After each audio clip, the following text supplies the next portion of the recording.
प्रिय भक्तों, अगर आप भी चाहते हैं कि आप शनि देव की कुदृष्टि से बचे रहें और आपको शनि देव की सिर्फ आशीर्वाद और असीम कृपा ही प्राप्त हो, तो आप इस महामंत्र का जाप अवश्य करें। इस मंत्र के नियमित 108 बार जाप करने से नकारात्मक ऊर्जा और बुरी शक्तियां समाप्त होती हैं। काला जादू, टोना टोटका और तंत्र बाधा, काला जादू, टोना टोटका और तंत्र बाधा का नाश होता है। व्यक्ति का तेज और आत्मविश्वास बढ़ता है और साथ ही शनि देव की कृपा से उसे अथाह धन की प्राप्ति होती है। इसलिए प्यारे भक्तों, आप इस महामंत्र का जाप अवश्य करें। जिस भी भक्त ने आज तक इस महामंत्र का जाप किया है, उसे सिर्फ शनि देव की असीम कृपा ही प्राप्त हुई है। इसलिए प्यारे भक्तों, आप इस महामंत्र का जाप अवश्य करें। यह मंत्र बहुत ही शक्तिशाली और प्रबल मंत्र है। इस मंत्र का प्रभाव तुरंत ही दिखाई देने लगता है और साथ ही आपका जीवन सुखद हो जाएगा। अगर आप शनि देव का आशीर्वाद प्राप्त करना चाहते हैं तो इस वीडियो को लाइक और चैनल को सब्सक्राइब जरूर कर दीजिए और कमेंट बॉक्स में जय शनि महाराज अवश्य लिख दीजिए। तो चलिए भक्तों, मंत्र का जाप करना प्रारंभ करते हैं। ओम ह्रीं सन शनैश्चराय सर्वदोष निवारणाय स्वाहा। ओम ह्रीं सन शनैश्चराय सर्वदोष निवारणाय स्वाहा। ओम ह्रीं सन शनैश्चराय सर्वदोष निवारणाय स्वाहा। ओम ह्रीं सन शनैश्चराय सर्वदोष निवारणाय स्वाहा। ओम ह्रीं सन शनैश्चराय सर्वदोष निवारणाय स्वाहा। ओम ह्रीं सन शनैश्चराय सर्वदोष निवारणाय स्वाहा।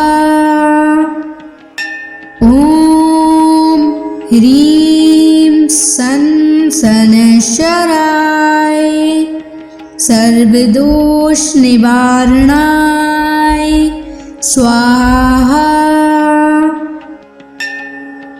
ओम ह्रीं सन शनैश्चराय सर्वदोष निवारणाय स्वाहा। ओम ह्रीं सन शनैश्चराय सर्वदोष निवारणाय स्वाहा।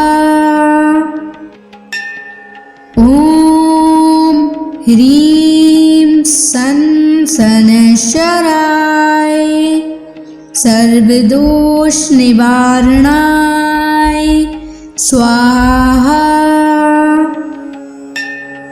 ओम ह्रीं सन शनैश्चराय सर्वदोष निवारणाय स्वाहा। ओम ह्रीं सन शनैश्चराय सर्वदोष निवारणाय स्वाहा।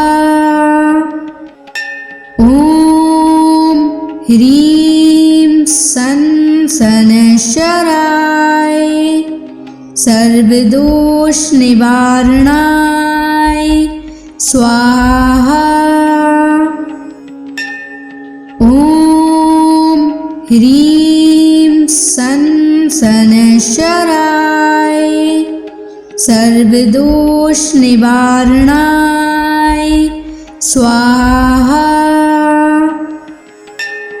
ॐ ह्रीं सन् शनैश्चराय सर्वदोषनिवारणाय स्वाहा।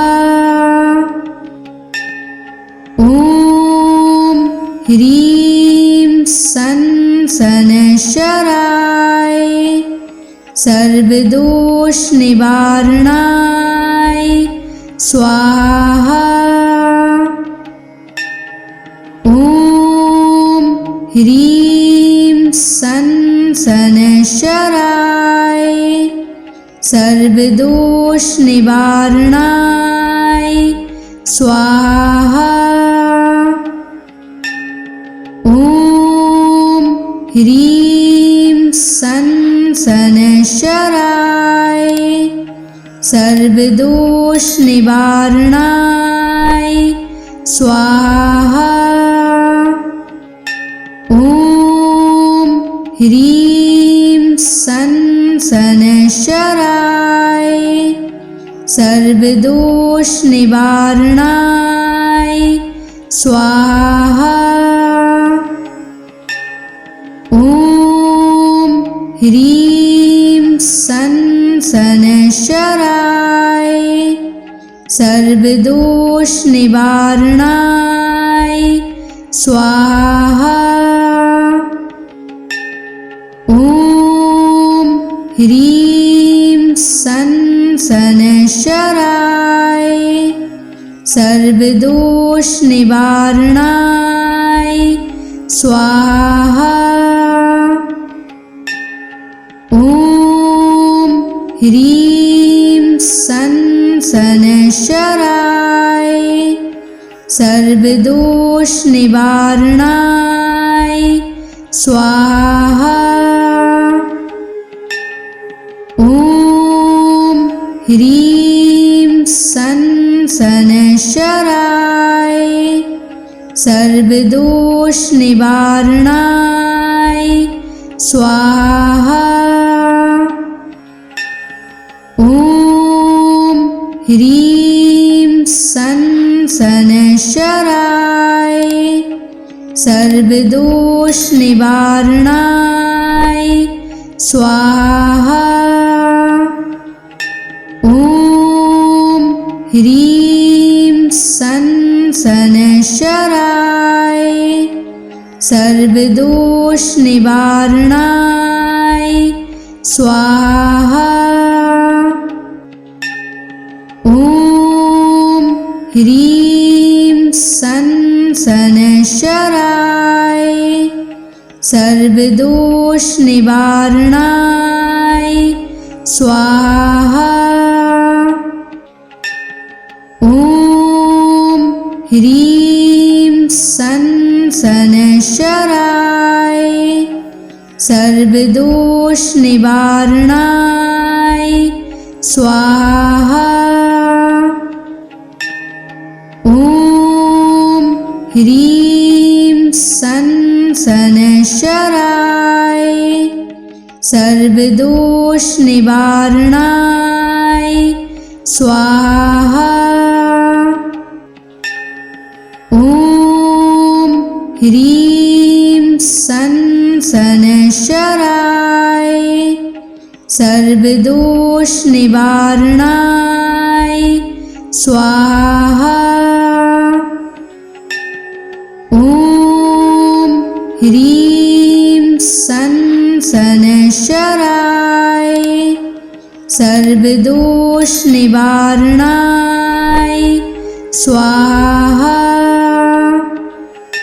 ॐ ह्रीं सन् शनैश्चराय सर्वदोषनिवारणाय स्वाहा। ॐ ह्रीं सन् शनैश्चराय सर्वदोषनिवारणाय स्वाहा। ॐ ह्रीं सन् सनशराय सर्वदोष निवारणाय स्वाहा। ॐ ह्रीं सनशराय सर्वदोष निवारणाय स्वाहा। ॐ ह्रीं सनशराय सर्वदोष निवारणाय स्वाहा। ॐ ह्रीं सनशराय सर्वदोष निवारणाय स्वाहा। ॐ ह्रीं सनशराय सर्वदोष निवारणाय स्वाहा। ॐ ह्रीं सनशराय सर्वदोष निवारणाय स्वाहा। ॐ ह्रीं सनशराय सर्वदोष निवारणाय स्वाहा। ॐ ह्रीं सनशराय सर्वदोष निवारणाय स्वाहा। ॐ ह्रीं सनशराय सर्वदोष निवारणाय स्वाहा। ॐ ह्रीं सनशराय सर्वदोष निवारणाय स्वाहा। ॐ ह्रीं सनशराय सर्वदोष निवारणाय स्वाहा। ॐ ह्रीं सनशराय सर्वदोष निवारणाय स्वाहा। ॐ ह्रीं सनशराय सर्वदोष निवारणाय स्वाहा। ॐ ह्रीं सनशराय सर्वदोष निवारणाय स्वाहा। ॐ ह्रीं सनशराय सर्वदोष निवारणाय स्वाहा। ॐ ह्रीं सनशराय सर्वदोष निवारणाय स्वाहा। ॐ ह्रीं सनशराय सर्वदोष निवारणाय स्वाहा। ॐ ह्रीं सनशराय सर्वदोष निवारणाय स्वाहा। ॐ ह्रीं सनशराय सर्वदोष निवारणाय स्वाहा। ह्रीं सन शनैश्चराय सर्वदोष निवारणाय स्वाहा। ॐ ह्रीं सन शनैश्चराय सर्वदोष निवारणाय स्वाहा। ॐ ह्रीं सन शनैश्चराय सर्वदोष निवारणाय स्वाहा। ॐ ह्रीं सन शनैश्चराय सर्वदोष निवारणाय स्वाहा। ॐ ह्रीं सन शनैश्चराय सर्वदोष निवारणाय स्वाहा। ॐ ह्रीं सन शनैश्चराय सर्वदोष निवारणाय स्वाहा। ॐ ह्रीं सन शनैश्चराय सर्वदोष निवारणाय स्वाहा।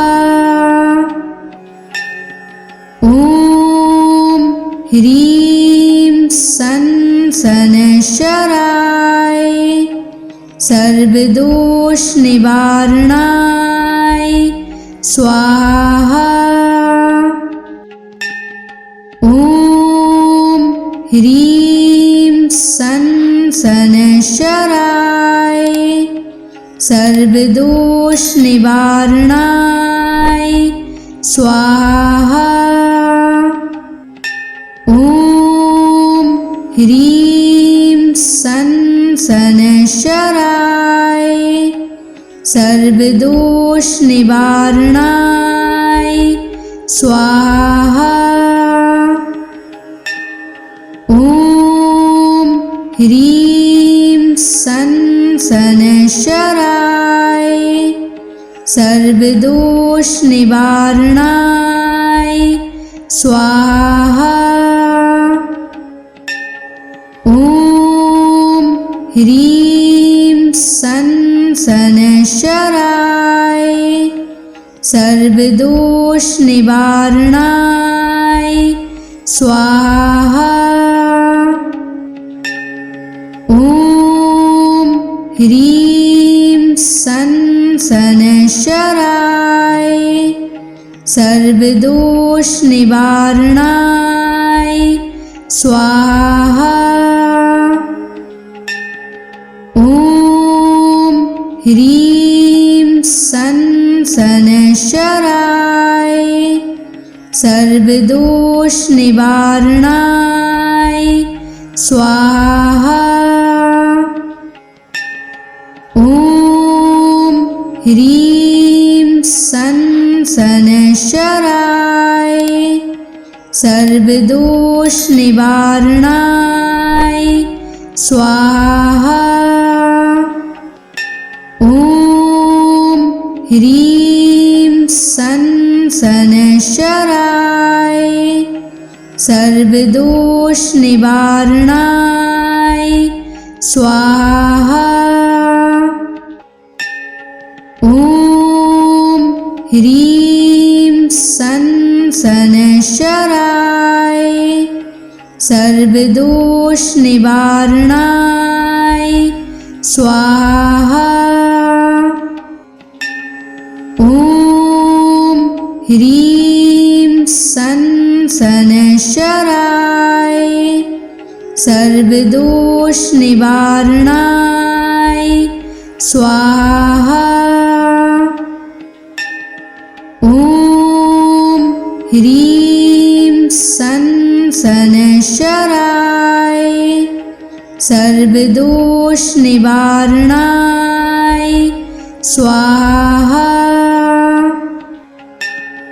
ॐ ह्रीं सन् शनैश्चराय सर्वदोषनिवारणाय स्वाहा। ॐ ह्रीं सन् शनैश्चराय सर्वदोषनिवारणाय स्वाहा। ॐ ह्रीं सन् शनैश्चराय सर्वदोषनिवारणाय स्वाहा। ॐ ह्रीं सन् शनैश्चराय सर्वदोषनिवारणाय स्वाहा। ॐ ह्रीं सन् शनैश्चराय सर्वदोषनिवारणाय स्वाहा। ॐ ह्रीं सन् शनैश्चराय सर्वदोषनिवारणाय स्वाहा। ॐ ह्रीं सन् शनैश्चराय सर्वदोषनिवारणाय स्वाहा। ॐ ह्रीं सन् शनैश्चराय सर्वदोषनिवारणाय स्वाहा। ॐ ह्रीं सन् शनैश्चराय सर्वदोषनिवारणाय स्वाहा। ॐ ह्रीं सन् शनैश्चराय सर्वदोषनिवारणाय स्वाहा।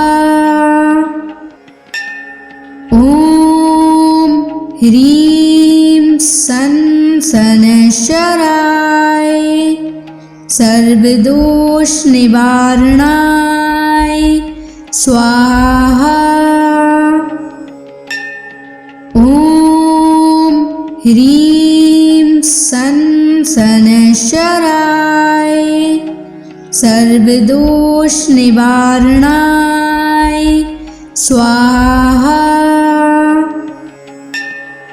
ॐ ह्रीं सन् शनैश्चराय सर्वदोषनिवारणाय स्वाहा। ॐ ह्रीं सन् शनैश्चराय सर्वदोषनिवारणाय स्वाहा। ॐ ह्रीं सन् शनैश्चराय सर्वदोषनिवारणाय स्वाहा।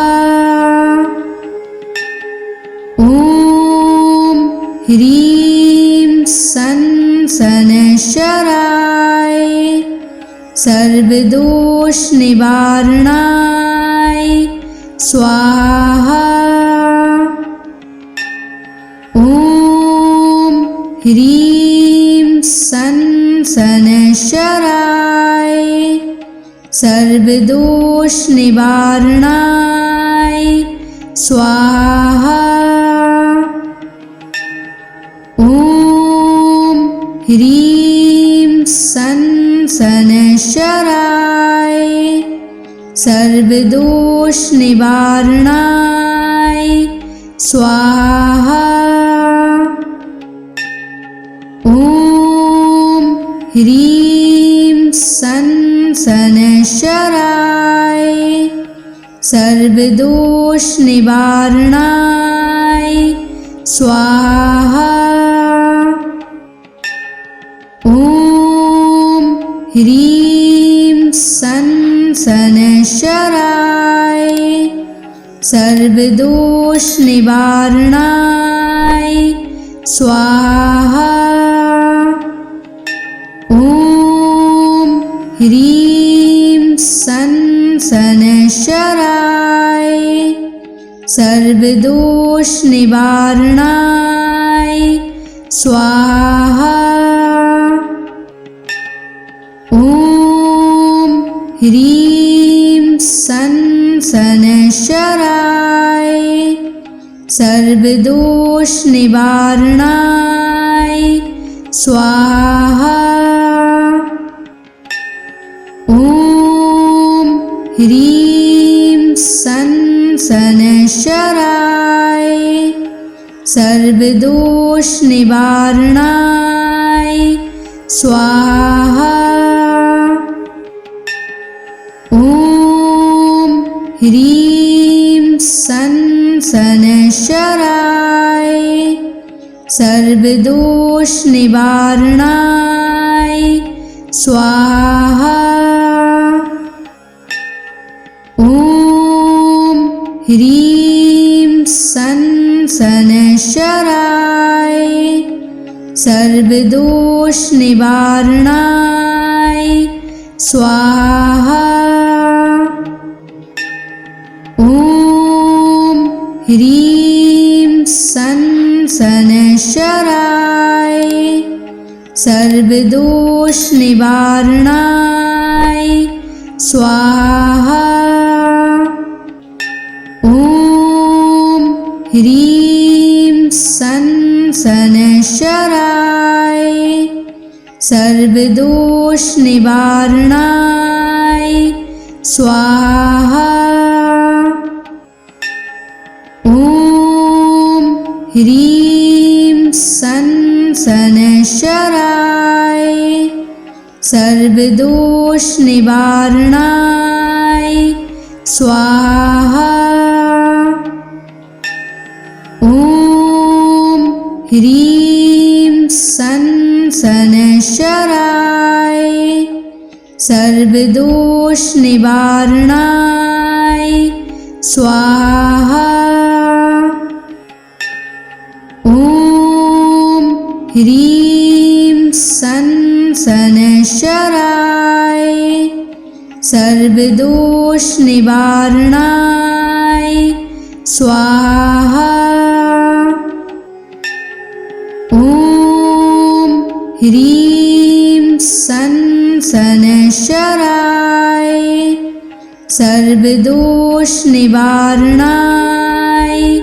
स्वाहा। ॐ ह्रीं सं शनैश्चराय सर्वदोष निवारणाय स्वाहा। ॐ ह्रीं सं शनैश्चराय सर्वदोष निवारणाय स्वाहा। ॐ ह्रीं सं शनैश्चराय सर्वदोष निवारणाय स्वाहा।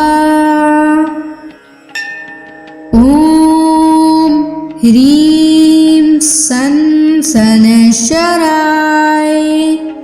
सर्वदोष निवारणाय स्वाहा। ॐ ह्रीं सं शनैश्चराय सर्वदोष निवारणाय स्वाहा।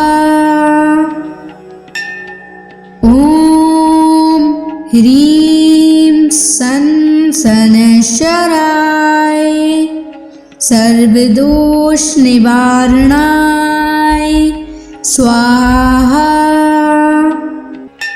ॐ ह्रीं सन शनैश्चराय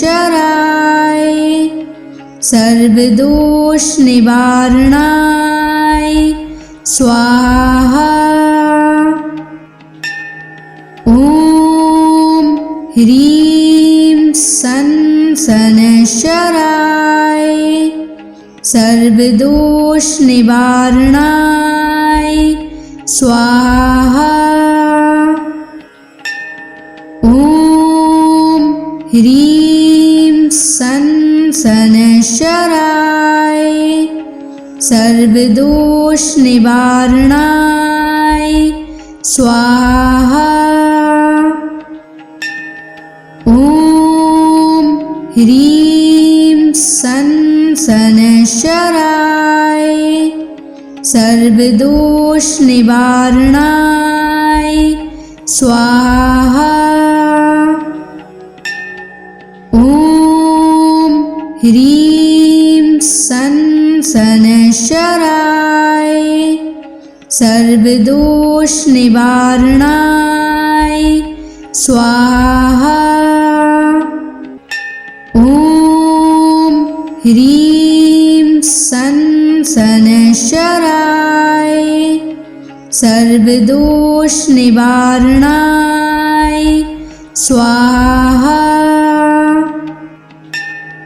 ॐ ह्रीं सन शनैश्चराय सर्वदोष निवारणाय स्वाहा। ॐ ह्रीं सन शनैश्चराय सर्वदोष निवारणाय स्वाहा। ॐ ह्रीं सन शनैश्चराय सर्वदोष निवारणाय स्वाहा।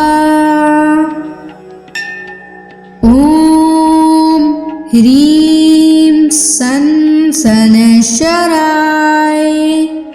सर्वदोष निवारणाय स्वाहा। ॐ ह्रीं सन शनैश्चराय सर्वदोष निवारणाय स्वाहा।